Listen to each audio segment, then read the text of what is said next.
every time I have a conversation with someone who's been through this unique type of experience, I'm searching for some kind of truth that can help. I commend you for going there and asking the tough questions and the things that people don't want to talk about, and they don't want to go there because it's revealing, and I want people to take a look at my story, and hopefully my words can make a difference. Just when everyone thought things couldn't get more intense, the prosecutor walked to the center of the courtroom with a folder. Your Honor, we'd like to present evidence that directly contradicts Mr. Combs's claim that Ms. Ventura fabricated these allegations recently. She pulled out her tablet and connected it to the courtroom display system. The screens around the room lit up with text messages between Justin Bieber and Cassie from 2017. The prosecution zoomed in on one exchange that made several jurors lean forward in their seats. Cassie had written, "I don't know what to do anymore. He monitors everything." Testify, I won't even say his name. He is an evil being, and it's going to pay. I think that I was just, living in this shame, living in all this sort of stuff in my past, and I wasn't able to move on. It was hard for me being that young and being in the industry and not knowing where to turn, and everyone, telling me they love me and, just turn their back on you in a second. Combs allegedly planned and controlled the sex performances, which he called freak-offs, and he often electronically recorded them. The freak-offs sometimes lasted days at a time. The courtroom fell silent as Diddy's composed facade suddenly cracked. His fists clenched, his jaw tightened, and everyone present could feel the tension escalate when Justin Bieber's name echoed through the room. What you're about to witness is the exact moment when Diddy lost control during day 2 of the trial, right after learning that Justin Bieber had publicly declared his support for Cassie. The security had to step in, and what happened next shocked even the judge. Do you think the person that the you of then was on a path of self-destruction? Oh, for sure. Yeah, I would have, for sure, 100%. Yeah. It would have been no bueno. It was bad. I don't know if I'd be alive, for sure. It was dark. So I'm very, very grateful to have influences in my life that have played a huge part in me seeing their relationship with Jesus and their relationship with their wives and their relationship with their kids and saying that's what I want. But I want to definitely tell my story so that if that resonates to anybody, that they can hopefully. But yeah, just protecting those moments because people take for granted encounters and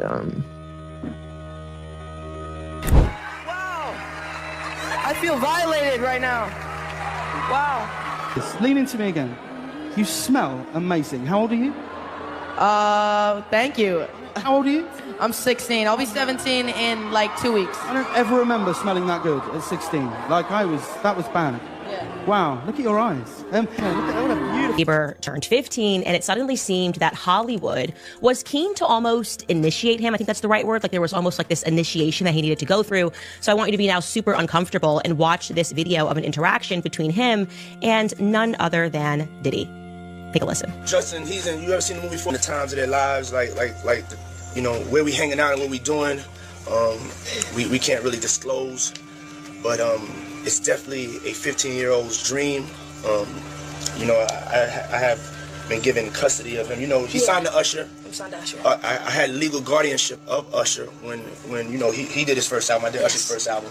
I don't have legal guardianship of him, but for the next 48 hours, he's with me. So and we gonna go full. Young Justin Bieber, who was signed by Usher, involved with Scooter Braun. Now, all of a sudden, he's being put in the hands of Diddy, who, it is true, he became the legal guardian for Usher. You can look up all of the allegations of what Diddy did. The allegations are essentially that Diddy very much initiated Usher. As we are going through these lawsuits and Diddy is in prison, we are recognizing that everybody knew. This was an open secret about what Diddy was doing. So it just begs the question, who allowed Justin Bieber to be in the presence of this man, knowing what he was up to, allegedly up to? That seems to be very clear. Day 2 started with this weird calm in the courtroom. Diddy walked in surrounded by his expensive legal team, acting all confident. But if you looked closely at his eyes, something was just off. He kept scanning the room like he was looking for someone who might jump out at him. Security wasn't normal that morning either. They added extra guards near Diddy's table, not the usual setup for a celebrity trial. One guard stood directly behind his chair, another by the aisle. It's almost like they got a tip that something might go down. Then Cassie walked in and everyone's heads turned. She wore this simple black dress with a white collar. Nothing flashy, but it made a statement. Her friends formed this protective circle around her, walking her to her seat like bodyguards. The contrast was clear. Diddy with paid security, Cassie with loyal friends. The really interesting part? Diddy couldn't stop checking his phone. He kept pulling it out, scrolling with his thumb, then his face would get darker each time. At one point, his lawyer actually had to reach over and take it from him. That's when I noticed Diddy's hand was shaking. Meanwhile, the prosecution team was acting super weird. They kept passing notes and whispering behind folders. One prosecutor would show something on her tablet to another, and they'd both nod like they just got the final piece of a puzzle. They knew something big was coming. Diddy's main lawyer tried calming him down at least 3 times before the judge even arrived. He'd lean over, say something in Diddy's ear, and put his hand on Diddy's shoulder. But Diddy wasn't having it. He shrugged the guy off every time, once so hard that the lawyer actually had to steady himself on the table. When the judge walked in, her face told the whole story. On day 1, she was all business but relaxed. Today, she looked like a principal who just got told the troublemaker was planning something bad. Her eyes went straight to Diddy's table, and she whispered something to her clerk that made him nod and pick up his phone. What nobody in that room knew yet was that Diddy had seen something on social media just minutes before court started. Something that would make him completely lose it in front of everyone. His team tried to hide his phone, but it was too late. He'd already seen what Justin Bieber posted. The bailiff called everyone to order, and you could feel the tension building with every word. The jurors must have felt it too, because they kept looking at each other, confused about why everyone seemed on edge. One juror even asked for water, her hand visibly shaking as she took the cup.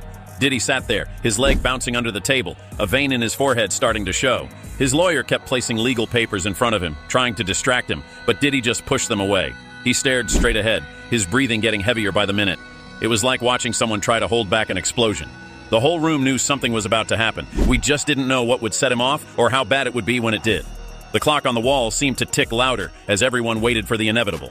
Diddy's perfect image was about to shatter in front of the entire courtroom.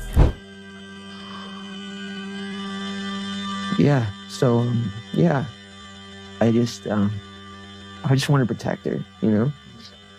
I don't want her to lose it. I don't want her to, you know, go through anything I went through. I don't wish that upon anybody. So, yeah, if she ever needs me, I mean, just think about how young I was and so impressionable. And you have everybody telling me how awesome I am at all times, you know? And like, it's like taking a kid and putting a kid in a room full of nothing but sweets. Right. And just saying, I'll be back in 2 days. Exactly. I just want people to understand, like, the psychology behind why I potentially could have problems in my life. So. In time, let's talk about the fact that Combs' co-defendant in a civil case, a case, by the way, that accuses him and this co-defendant, another A-lister, of rape. This guy is once again slamming the attorney behind the case, insisting that he be sanctioned for allegedly not doing his job. We're talking, of course, about Sean Carter, better known as Jay-Z, once again calling out attorney Tony Busby, calling out his character, more specifically into question, claiming that the Texas attorney's filings have, quote, substantial. Now, we've talked about this before, but basically, a civil lawsuit was filed against Sean Combs on behalf of a Jane Doe who says that she was raped by Combs and another celebrity at a home after the Video Music Awards in 2000. While everyone focused on the drama in court, something huge happened online. Justin Bieber dropped a social media bomb that nobody saw coming. Right in the middle of trial proceedings, Bieber posted a statement supporting Cassie that sent shockwaves through the music industry and into that courtroom. The whole thing hit especially hard because Bieber and Diddy go way back. Remember those videos of teenage Bieber hanging out at Diddy's parties? Diddy used to call himself Justin's mentor and big brother. He even bragged about helping shape Bieber's career. That history made this public statement feel like the ultimate betrayal. This wasn't some vague, sending love and support message either. Bieber got specific. He wrote about being at industry parties where he personally witnessed Diddy's behavior toward Cassie. He mentioned seeing Diddy grab Cassie's arm too hard at an after-party in 2015. He described Diddy cutting Cassie off mid-sentence and speaking for her during interviews. These weren't rumors. These were first-hand observations. During the first court recess, the post spread like wildfire. People in the courthouse hallways huddled in groups, showing each other their phones. One court officer had to remind everyone to turn their devices off before re-entering. Legal assistants printed screenshots for attorneys to review. Even some jurors looked confused by all the hallway whispers, clearly sensing something major had happened. The post included this powerful old photo that spoke volumes. It showed Bieber and Cassie at some music event from years ago, both smiling. But if you looked at Cassie's eyes, there was something there. Bieber's caption said he'd always respected Cassie's strength and was sorry I didn't speak up sooner. For Diddy, the timing couldn't have been worse. Bieber's 270 million followers saw that post within minutes. News sites were already running headlines. This wasn't just celebrity gossip anymore. This was a massive star with credibility taking a clear side during an active trial. Court reporters went crazy. One woman literally ran out of the courtroom to call her editor. Another was frantically typing on her laptop. A reporter from a major network mouthed, "Did you see it?" to his colleague across the aisle. Everyone knew this changed everything about how the public would view this case. The whispers got so loud that one of the bailiffs had to ask people to quiet down. People kept showing each other their phones like they couldn't believe what they were seeing. Some looked directly at Diddy, trying to figure out if he knew yet. Others watched Cassie, who maintained perfect composure despite surely hearing the commotion. What made Bieber's statement so powerful was the specific language he used. He called Cassie brave and truthful and wrote that certain behaviors I witnessed years ago troubled me deeply, but I didn't understand the pattern they represented. He even mentioned being disappointed in myself for not recognizing the control dynamics that now seem so obvious. Diddy's attorney saw the post first. He immediately tried damage control, physically blocking Diddy's view of another lawyer's phone, whispering urgently to remove all devices from the table. But someone had already showed Diddy the screen. His eyes locked onto it, widened, and in that moment, everyone close enough saw his face transform.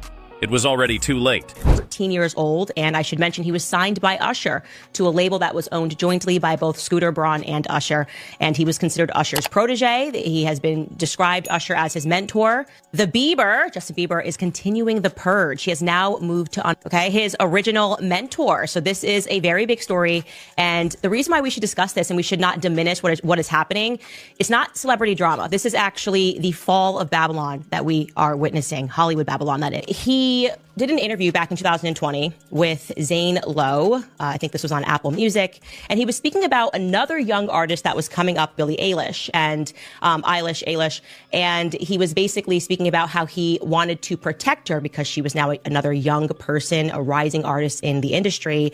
And sort of out of nowhere, he became quite overcome with emotion. Take a listen. Yeah, I definitely feel protective of her. It was hard for me being that young and being in the industry and not knowing where to turn, and everyone, telling me they love me and, just turn their back on you in a second. So yeah, it's hard because I want her to know that, she can count on me. But at the end of the day, I'm never going to force myself to be in a relationship with her. It has to be natural, right? So I just kind of, let her do her thing. And if she ever needs me, I'm going to be here for her. But yeah, just protecting those moments because people take for granted. I'm not even kidding. Watching that clip makes me emotional because he is saying so much without really saying anything. Protect Billie Eilish from what? From who? When Diddy saw Bieber's post, his face changed like someone flipped a switch. First came this look of total shock. His eyes got wide and his mouth actually hung open. Then his eyebrows pulled together as the betrayal hit him. But the scary part was watching that transform into rage. His nostrils flared, and his jaw clenched so tight you could practically hear his teeth grinding.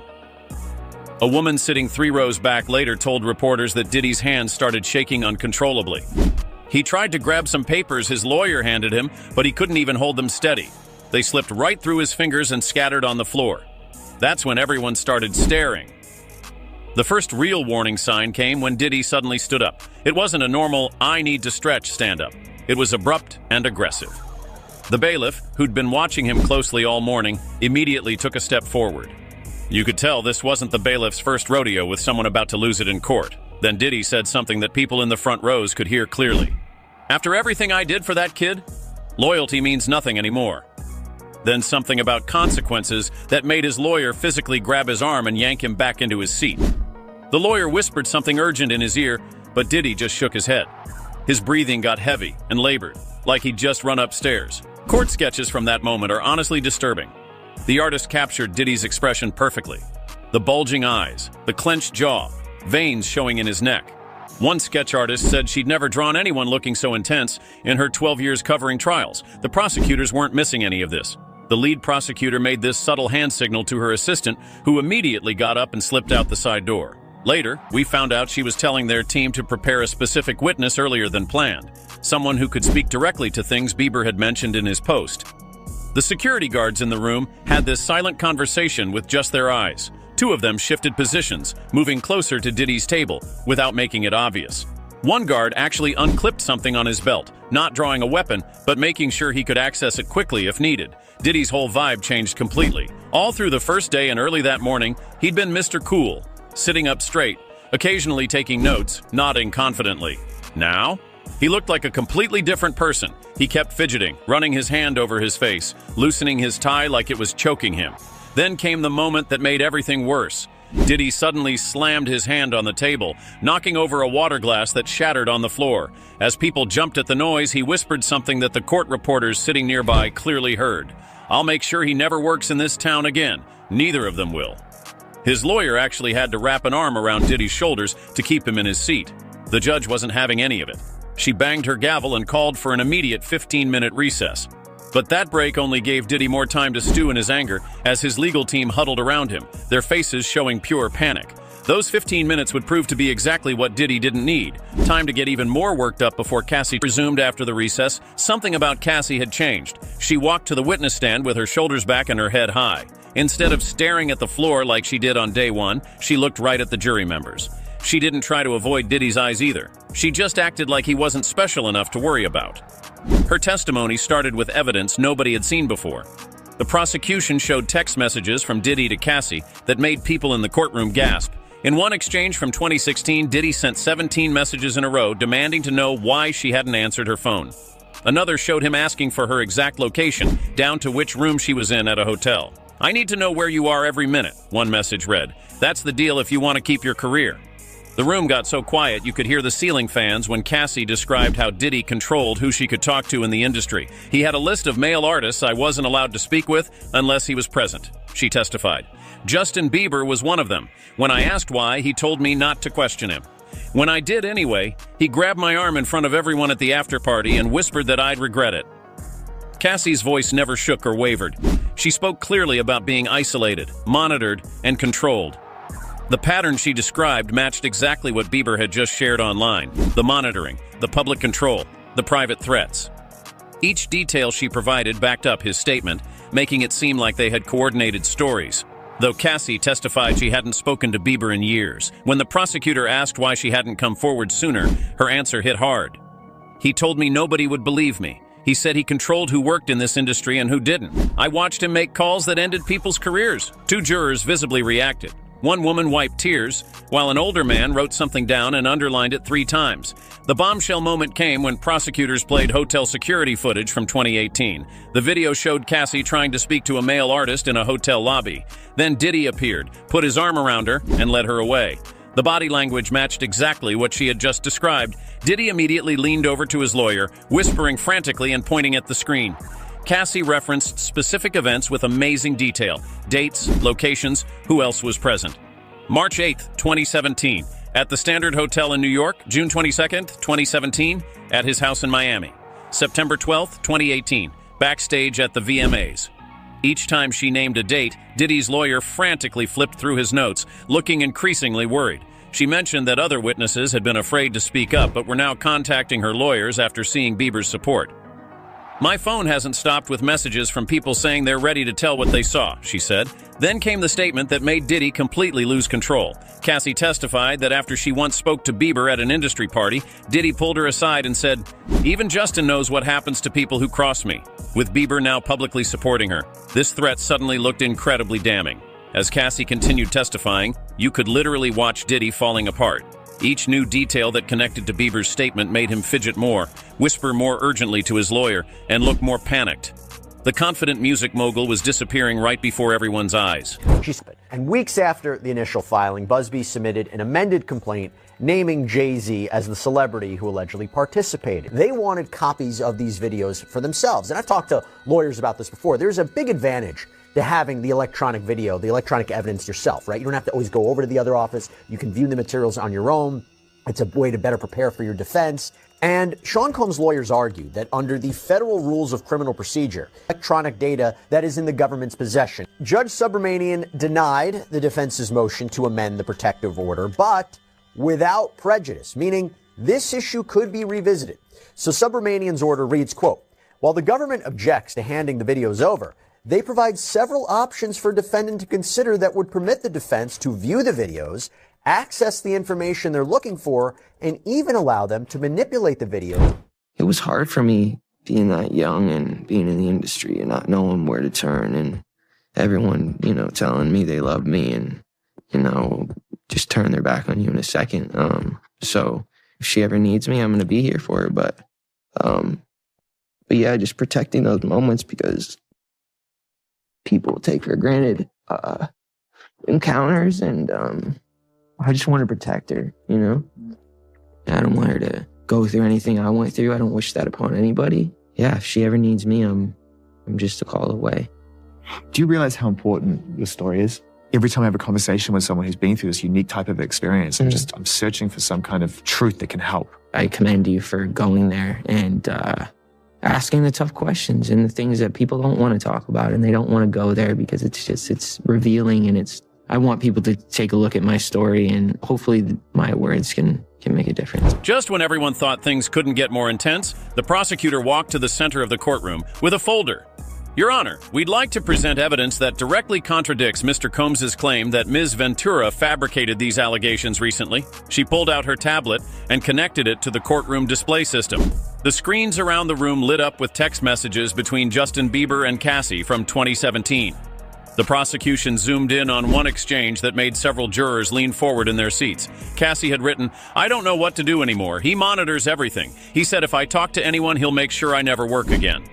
Bieber's response read, "This isn't normal, Cass. What he's doing isn't okay. You need to talk to someone who can help." The moment those messages appeared, Diddy shot up from his chair. The sound of it scraping across the floor made everyone jump.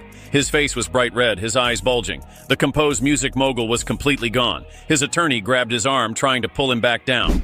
"Sean, don't do this," he whispered loud enough for the front rows to hear. But Diddy wasn't listening. He actually shoved his lawyer's hand away so hard the man stumbled backward. "This is all lies!" Diddy shouted, pointing at Cassie. "You know damn well that's not what happened. Where's your loyalty after everything I did for you?" His voice got louder with each word. "You're making this all up, both of you!" The judge immediately banged her gavel 3 times. "Mr. Combs, sit down immediately or I will have you removed." Her voice cut through the chaos like a knife, but Diddy wasn't stopping. 2 security officers moved toward the defense table fast. One positioned himself between Diddy and Cassie, while the other approached from behind. Court reporters typed frantically, capturing every word of this unplanned meltdown. The jury watched in total shock. One older woman in the back row actually covered her mouth with her hand. A younger man in the front row leaned away from Diddy, physically distancing himself from the outburst. "Your Honor, we need a recess," Diddy's lawyer shouted, trying to regain control of the situation. But Diddy was already turning toward the evidence screen, pointing at the messages. "Those are fake. They fabricated those messages." He was gesturing wildly now, his voice echoing off the walls. "This is a setup. Justin never said that." The evidence was devastating to Diddy's case. These messages from 5 years ago completely contradicted his claim that Cassie made up allegations to get money or fame. She had been confiding in Bieber about the exact same behavior patterns years before filing any lawsuit. The judge slammed her gavel again. "Remove the jury immediately," she ordered the bailiff. As the 12 men and women filed out, most of them couldn't help staring at Diddy, who was still standing and shouting. The security guards moved in, one on each side of him. "Sir, you need to calm down now," one said firmly, placing a hand on Diddy's shoulder. For a moment, it looked like Diddy might actually shove the officer too. Instead, he finally fell silent, breathing hard as the reality of what just happened seemed to hit him. The damage was done. The controlled image Diddy had maintained for decades had shattered in front of everyone. And as the security officers stood guard at his sides, the world got to see a very different side of the music mogul, one that made Cassie's allegations suddenly seem far more credible. With the jury safely out of the room, Judge Marlowe didn't hold back. She stood up behind the bench, pointed directly at Diddy, and delivered the smackdown of the century. "Mr. Combs, this is a court of law, not a recording studio. You do not control what happens here." Her voice cut through the room like a knife. "One more outburst like that and I will hold you in contempt. You'll spend the remainder of this trial in a cell, making appearances only when necessary." She wasn't done. The judge ordered a psychiatric evaluation to be completed before the next day's proceedings. Then she imposed new security protocols. 2 officers would remain within arm's reach of Diddy at all times. His lawyers couldn't even speak to him without an officer present. His phone privileges were completely revoked. Diddy's legal team huddled in the corner of the courtroom like a football team down by 40 points. The head attorney kept shaking his head while another one made frantic calls. A third lawyer was desperately writing notes, occasionally looking up at Diddy with a face that screamed, "We're in trouble." Their body language told the whole story. They knew their case had just taken a massive hit. When the jury came back in, their reactions were impossible to miss. A middle-aged woman in the front row physically shifted her chair slightly away from the defense table. An older man who had been taking detailed notes now sat with his arms crossed, pen untouched. Most telling was juror number 8, a young professional who had smiled at Diddy on day 1 but now wouldn't even look in his direction.